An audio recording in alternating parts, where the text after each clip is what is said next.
Mesdames et messieurs, merci à vous de renouveler votre confiance à la radio Congo FM et il est temps de vous informer.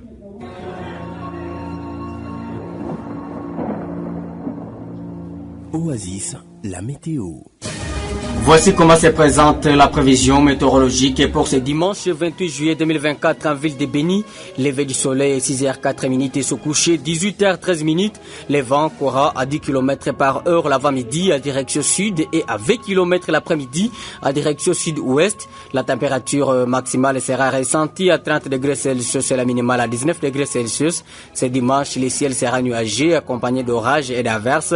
Il y a un moindre risque d'assister à une pluie ce dimanche de la ville de Béni. Prenez donc des précautions et belle journée à tous.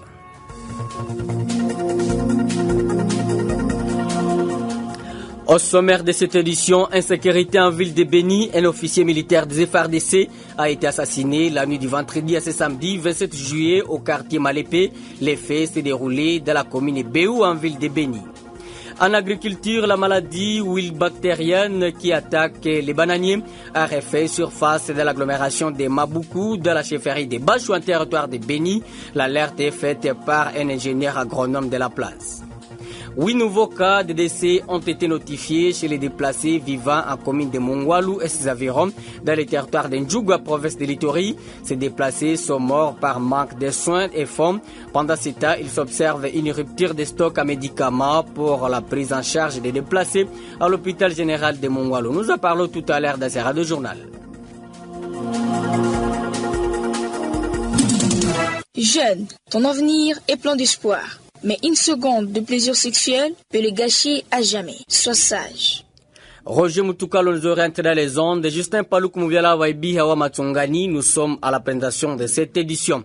Un officier militaire des FARDC a été assassiné la nuit du vendredi à ce samedi 27 juillet au quartier Malépé dans la commune de Béou en ville de Béni. Selon les sources locales, le forfait a été commis par des hommes armés non encore identifiés aux environs de 21 heures locales. Des sources locales informent qu'une autre personne a été blessée par balle avant d'être conduite dans une structure sanitaire de la place pour des soins appropriés. Écoutons Paloukou Benga Richard, chef adjoint du quartier Malépé.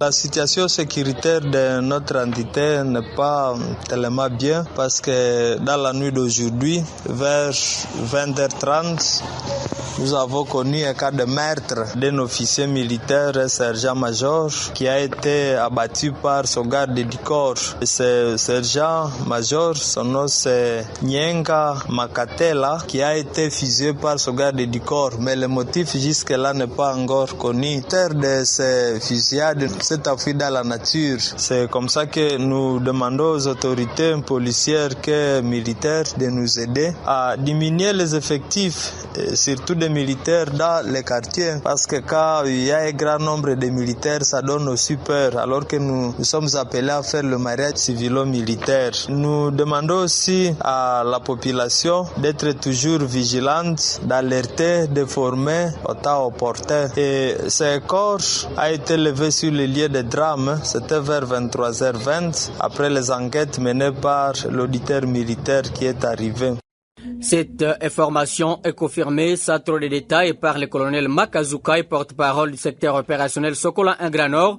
Les coups de feu attendus lors de cet incident ont créé une psychose dans les chefs des habitants. Les habitants appellent les services de sécurité à bien jouer leur rôle de sécuriser la ville. Investiture ce samedi 27 juillet 2024 en ville de Béni du comité local de la jeunesse du quartier Massiani dans la commune Moulekera. Les activités irrelatives se sont déroulées au bureau du quartier en présence des autorités politico-administratives et la population venue pour la cause. Le nommé Barakanzagi Alain, nouveau président de la jeunesse locale, a dans son speech promis s'impliquer dans la lutte contre les antivaleurs dans son fief. Il s'est engagé à servir comme pont entre la jeunesse et la population. Barakanzagi Alain sollicite pour se faire l'appui de la population durant son mandat. Je vous propose de l'écouter au micro de la radio Oasis.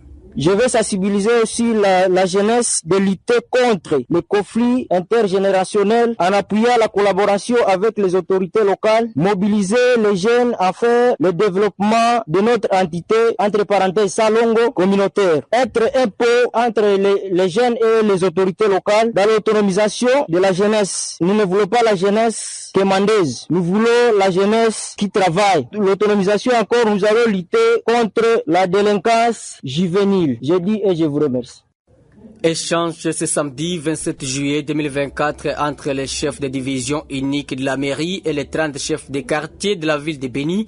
Les échanges ont tourné autour de plusieurs questions, notamment l'assainissement et le développement de la ville.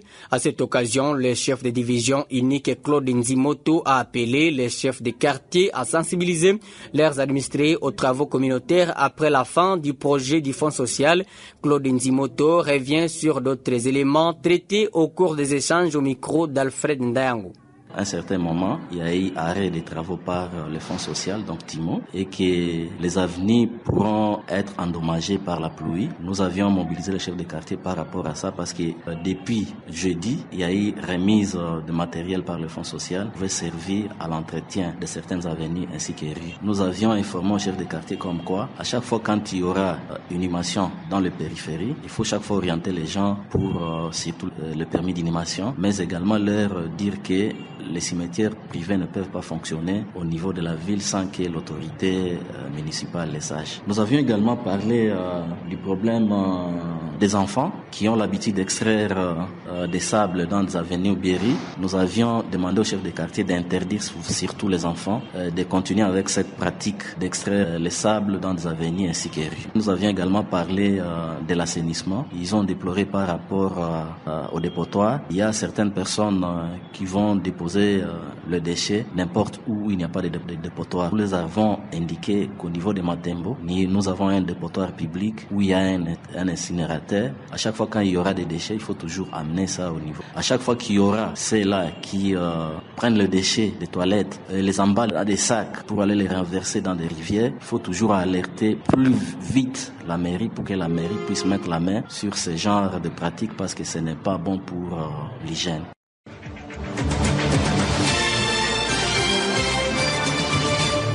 La société civile de la chefferie de Watalinga s'inquiète de la non-évolution des travaux de réhabilitation de la route Mbao-Kamango financée par le gouvernement provincial. À en croire Mabele Moussaïdi, vice-président de cette structure citoyenne, les caucus des députés nationaux ont l'obligation de fixer l'opinion sur ces projets une fois en chefferie de Watalinga.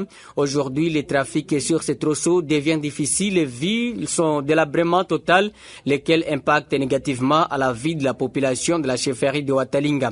On l'écoute au micro de Fataki Anyakanani. Pour la question de la route Kamango-Mbao, nous avions encore déploré les efforts des députés nationaux qui sont sur terrain ici dans le territoire de Ben. Nous avons les caucus de députés qui avaient milité, qui avaient plaidé pour que le gouvernement provincial puisse mobiliser des recettes, des fonds. Et ils ont participé au lancement de ces activités. Mais jusque-là, nous ne voyons rien et la population continue à souffrir et de quitter Kamango jusqu'à Mbao. C'est comme si la route n'est pas sous les activités de travail telles que prévues dans les projets du gouvernement provincial. Alors, à notre niveau, comme les députés qui nous ont rassuré que la route sera réhabilitée dans les 6 mois, et nous croyons que quand ils seront ici à Kamango, nous avons seulement besoin d'un seul message qui est de nous donner l'état de la route. Il y a une réapparition de la maladie bactérienne qui attaque les bananiers dans l'agglomération de Mabuku, plus précisément dans les quartiers Wunyondo, groupement Malio de la chefferie de Bancho, au territoire de Béni. L'alerte est faite par l'ingénieur agronome Pascal Kavota qui conseille la population de lutter contre la coupure et la divagation des bananiers malades. Cet agronome dit craindre que la bactérie plonge l'agglomération de Mabuku, mais aussi les villes de Butembo et Béni dans la carasse des bananes. On écoute Kavota Pascal au micro de Asifiwe Kimamio. Dans le quartier Wunyondo, vraiment, il y a ce qu'on appelle les wilt bactériens des bananiers.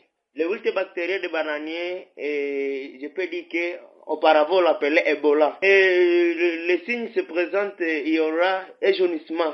et jaunissement brutal des feuilles des bananiers. Soit il y aura fanaison des bananiers, donc les jaunissements là. Oui, presque dans tous les quartiers de Bounyondo, les bananiers sont attaqués dans le quartier de Bounyondo. Et comme conséquence vraiment, il y aura d'abord la famine qui va se présenter. La famine qui va se présenter. Or, Maboukou, c'est un milieu qui nourrit les milieux urbains. Et précisément à Butembo, Beni. Donc à Maboukou, je peux dire que on se focalise trop par la culture des bananiers. Maintenant, il y a présence de wilt bactéries, auparavant les Ebola et Chomboko. Et comme conseil, je peux dire que la population peut garder les chèvres. Donc, il y a divagation des chèvres. Ensuite, lorsqu'il y aura ce qu'on appelle les spadis, l'embalambala, il faut qu'on coupe. Donc, ce sont les insectes qui véhiculent la maladie là. Et ce qu'on peut ajouter, il faut qu'on coupe. Couper, ensuite, on ajoute du centre. Ensuite, lorsque la machette là que vous avez utilisée, il faut le mettre dans le feu. Et pour que vous ne puissiez pas contaminer d'autres bananiers. Vraiment, le gouvernement, il faut qu'il nous arrive, il faut qu'il envoie ici à Maboukou les chercher. Les agents du PDDRCS antenne de Butembo Lubero sont en sit-in depuis lundi devant leur bureau en ville de Butembo. Ils disent par cette action réclamer le paiement de leur salaire de plus de 22 mois par la présidence de la République. Ces agents passent des journées comme des nuits autour du feu. Nzangos Mouvissoa nous a dit plus dans cet élément. Par cette action, ces agents réclament le paiement de leur salaire de 22 mois par le chef de l'État congolais, Félix-Antoine Tshisekedi. Monsieur Sikulihinga Katembo, l'un des animateurs anciens du PDDRCS, antenne de Butembo Lubero, s'est exprimé en ces termes. Nous passons nuit et nous continuons à y passer nuit. Ça fait 4 jours que nous passons nuit ici. Il y a nos femmes, il y a les enfants qui viennent aussi la journée venir voir ce que réellement si nous sommes là. Et nous sommes là. Et on passe des journées ensemble avec nos dames, avec les enfants. Bon, des fois quand ils sont fatigués, ils peuvent rentrer, mais nous continuons à rester. Et nous sommes là toujours. Au président de la République, nous lui demandons, comme président du comité de pilotage de ce programme, de se souvenir aussi, de voir qu'il y a des agents qui ne sont pas payés. Butembo, Nzankos Mouvissoa, Oasis Konko, Beni. Le service de sécurité a mis la main sur une bande des présumés bandits vendredi 26 juillet 2024 à Makeke, chef-lieu du groupement Babila Makeke, au sud du territoire de Montpassa, dans la province de l'Ituri. La société civile locale qui s'en félicite demande l'implication de l'auditorat garnison de Mambasa. D'autres détails dans ce reportage de Manamolo Kambula depuis Mangina. Selon les sources locales, il s'agit de 3 présumés bandits parmi un pygmée. Ces derniers sont accusés pour vol des produits champêtres de la population agriculturiste de l'axe indien de Kasopo, relate Gislem Mukonkoli, porte-parole des forces vives locales. Le nommé Mumbere Mouloulou, après avoir volé dans le champ des agriculteurs, il a utilisé la risque que l'ennemi éroche. Cette situation a semé une psychose. Les services de sécurité l'ont arrêté. Après exploitation, certains de ses collaborateurs, l'eau et pygmée, sont tombés aussi dans les mailles. Mouloulou a été arrêté avec certains effets militaires, notamment un couteau et un sac au dos. Tout en saluant les efforts du comité local de sécurité, la société civile demande à l'implication de l'auditorat militaire de Mambasa avant d'appeler la population à la vigilance. Précisons que mardi dernier, une psychose avait gagné les habitats de ce groupement suite à une folle rumeur sur la présence des rebelles ADF dans les périphéries de Makeke. Les agriculteurs qui voulaient se rendre dans leurs champs étaient contraints de reprocher chemin. Je suis Mwanamolo Kampula au compte de la radio Oasis. 8 nouveaux cas de décès, dont 2 pygmées, ont été notifiés en commune de Mongwalou et ses environs dans le territoire d'Ndjouga, province de l'Ituri. Ces déplacés sont morts par manque de soins et des fonds. L'information est livrée par Bandekomba Jean, chef de la localité précitée, qui précise que plus de 250 ménages de ces pygmées traversent des conditions de vie très déplorables par manque d'assistance humanitaire. Il appelle les autorités à leur venir en aide, de venir en aide à ces nécessités. Pendant ce temps, une structure de stock et médicaments pour la prise en charge des déplacés s'observe à l'hôpital général de Mongwalu. L'alerte est faite par le docteur Richard Lokodou, médecin directeur de cette structure sanitaire qui plaide pour une aide urgente auprès des autorités. L'hôpital général de référence de Mongwalu avait enregistré beaucoup de blessés. Nous les avons pris à charge avec nos maigres moyens et l'hôpital, dans le sens, se prend comme humanitaire. Il est en train de prendre à charge aussi les malades parmi les déplacés qui entourent Mongwalu actuellement. Cette attaque-là du 13 juillet, l'hôpital avait enregistré 15 blessés et il a utilisé ses propres moyens. Personne parmi ceux-là ont payé les soins. Il y a les uns, nous les avons transférés, mais les autres sont encore à l'hôpital présentement et ils continuent à bénéficier des soins. Si on ne vient pas à notre secours, nous ne saurons pas prendre en charge tout le monde, que ce soit les déplacés, que ce soit la population qui vient là, parce que les personnels, nous en avons. Nous manquons les médicaments. Parce que notre plateau technique est limité. Nous ne savons pas comment envoyer les grands malades vers les grands centres où il y a l'hôpital de niveau secondaire qui pouvait prendre en charge correctement les cas. L'hôpital n'a pas l'ambulance, même pas un véhicule, moins encore une moto. Au moins 10 attaques ont été enregistrées sur l'ensemble des Bamugouba Sud en territoire de Chabunda au sud Kivu où plusieurs autres cas similaires sont attribués aux groupes armés dénommés Raïa Mutomboki. D'après Polycarpe Bouza Bwandozi, président de la société civile locale, au cours de ces attaques meurtrières, plusieurs personnes ont été tuées, d'autres portées disparues, dont leur relâchement serait conditionné par une somme d'argent. À ces bilans s'ajoutent des biens matériels pillés. Au regard de cette situation, la société civile appelle le gouvernement congolais à sécuriser la population et ses biens, mais également à venir en aide aux vulnérables de ces attaques meurtrières. Mesdames et messieurs, c'est la fin de cette édition mise en onde par Roger Moutoukalou, présentée par Justin Palouk Mouvialava et Biawa Matsongani. Avant les actualités sportives, on va d'abord suivre la chronique Les pèlerins du Rhum de là-bas. Bon week-end à tous.